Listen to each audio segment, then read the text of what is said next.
Caldwell. Caldwell அயர்லாந்தில் 1814ஆம் ஆண்டு பிறந்தார். தொடக்கப்பள்ளியை அயர்லாந்தில் முடித்த அவர் தனது 10வது வயதில் தன் பெற்றோருடன் ஸ்காட்லாந்து வந்து சேர்ந்தார். தனது 16 வயது வரை ஆங்கில இலக்கணத்தை பயின்றார். ஓவியத்துறையில் விருப்பம் கொண்டவராக அநேக ஓவியங்களை வரைந்து பரிசுகளும் பெற்றிருக்கிறார். தனது 20வது வயதில் கிளாஸ்கோ பல்கலைக்கழகத்தில் சேர்ந்து ஆங்கிலம், லத்தீன் மற்றும் கிரேக்க மொழிகளை கற்றார். லண்டன் திருச்சபை சார்பாக ஜனவரி 8, 1838 அன்று கால்ட்வெல் கப்பல் மூலம் சென்னை வந்தார். ஐரோப்பாவில் இருந்து இந்தியாவுக்கு கடலில் பயணம் செய்த போது இவர் வந்த கப்பல் மீது பிரெஞ்சு கப்பல் ஒன்று மோதி மூழ்கியது. அதில் பலர் இறந்து 60 மட்டுமே உயிர் பிழைத்தனர். கப்பலை பிளிமத் துறைமுகத்தில் பழுது பார்த்து பின்னர் கிளம்பியது. அந்த காலத்தில் ஐரோப்பாவில் இருந்து இந்தியா வரும் கப்பல்கள் தென்னாப்பிரிக்கா வழியாக வரவேண்டியிருந்ததால் 4 மாத பயணம் செய்ய வேண்டியிருந்தது. கால்ட்வெல்லுக்கு சென்னையில் ட்ரூ, வின்ஸ்லோ, பவர், ஆண்டர்சன் ஆகிய ஆங்கில தமிழ் அறிஞர்களின் நட்பு கிடைத்தது. ட்ரூ திருக்குறளை ஆங்கிலத்தில் மொழிபெயர்த்தவர். அவர்கள் மூலமாக தமிழை கற்றறிந்தார். சென்னை மாநகரில் 3 ஆண்டுகள் தங்கியிருந்த கால்ட்வெல் ஏறத்தாழ 400 மைல் தொலைவில் உள்ள திருநெல்வேலி பகுதிக்கு நடைபயணமாக செல்ல முடிவெடுத்தார். செல்லும் வழியில் அங்குள்ள மக்களின் வாழ்க்கை முறைகளையும் மொழியையும் நன்கு அறிந்து கொள்ள முடியுமென எண்ணினார். சிதம்பரம், மாயவரம் வழியாக சென்று தரங்கம்பாடியில் சில காலம் தங்கி டேனிஷ் மிஷன் செய்யும் பணிகளை அறிந்தார். பின்பு கும்பகோணம் வழியாக தஞ்சாவூர் சென்று அங்கு வாழ்ந்த வேத நாயகரை கண்டு உரையாடினார். திருச்சிராப்பள்ளி வழியாக நீலமலை சென்றார். அங்கு ஸ்பென்சர் என்னும் போதகரின் விருந்தினராக 1 மாதம் தங்கினார். கோவை வழியாக மதுரை வந்தார். வரும் வழியில் தங்குமிடம் மறுக்கப்பட்டு துன்புற்றார். மதுரையில் திருமங்கலத்தில் சுவிசேஷத்தை அறிவித்துக் கொண்டிருந்த திரேசியரை கண்டு உரையாடினார். பின்பு நவம்பர் 1841 நெல்லை வழியே பாளையங்கோட்டை சென்றடைந்தார். நவம்பர் 28, 1841 நாசரேத்தில் தங்கி சுவிசேஷத்தை அறிவித்து ஒரு விரிவுரையும் செய்தார். அடுத்த ஞாயிற்றுக்கிழமை முதலூரில் விரிவுரையை நிகழ்த்தினார். பாதை தெரியாமல் அருகில் இருந்த இடையன்குடியை நெடுந்தூரம் சுற்றி கடைசியாக சென்றடைந்தார்.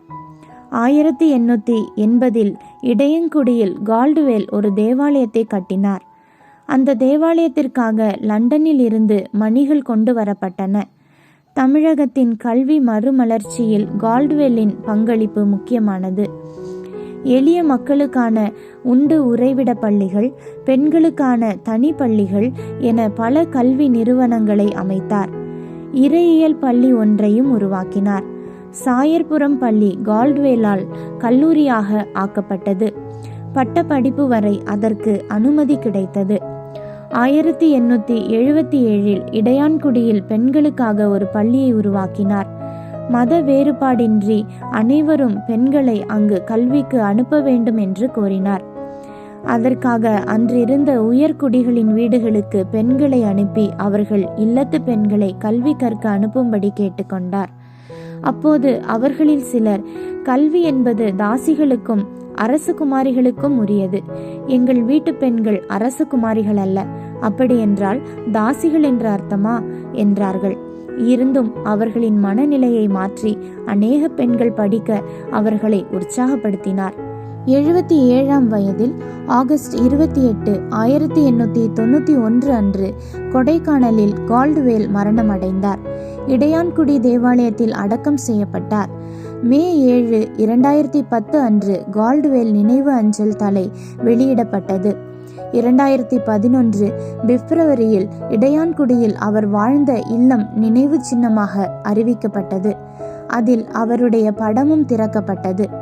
அதற்கு முன்னரே 1968 உலக தமிழ் மாநாட்டின் போது சென்னை கடற்கரையில் அவருக்கு சிலை திறக்கப்பட்டது.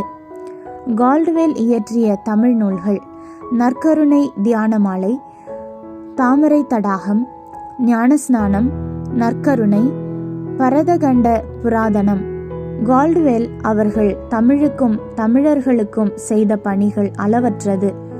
கால்டுவெல் மற்றும் ஜியு போப் மிஷனரிகளாக சென்னைக்கு வந்தபோது தமிழின் மீது பற்று வைத்து அவர்கள் புத்தகங்களையும் கல்வி சாலைகளை திறந்து பெண்களும் படிக்கும்படியாக வழிவகை செய்தார்கள். சுவிசேஷத்தை அறிவித்ததோடு கல்வி பணியும் தமிழ் பணியும் செய்த இவர்களின் தொண்டு தமிழ் பற்று கொண்டவர்களுக்கு மிகவும் பிரயோஜனம் உள்ளது. இயேசு கிறிஸ்துவின் நாமத்தின் நிமித்தம் இந்தியாவிற்கு வந்து சென்னையிலும் தென் மாவட்டங்களிலும் தங்கியிருந்து அங்கிருந்த மக்களுக்கு அவர்கள் கிறிஸ்துவை அறிவித்ததால் இந்த நாள் வரைக்கும் அநேகர் கிறிஸ்தவர்களாக இந்த மாவட்டங்களில் இருக்கிறார்கள். இவர்கள் உருவாக்கிய கல்லூரிகள் பள்ளிகளில் படித்தவர்கள் இதுவரைக்கும் அநேகர் இருக்கின்றனர். கிறிஸ்துவின் நாமத்தின் நிமித்தம் இவர்கள் செய்த சேவைகள் பரலோகத்தில் பொக்கிஷங்களாக இவர்கள் பேரில் சேர்த்து வைக்கப்பட்டிருக்கிறது. இவர்களில் எல்லா சேவைகளுக்காகவும் கர்த்தரை நாம் துதிப்போமாக. ஆமேன். அல்லேலூயா.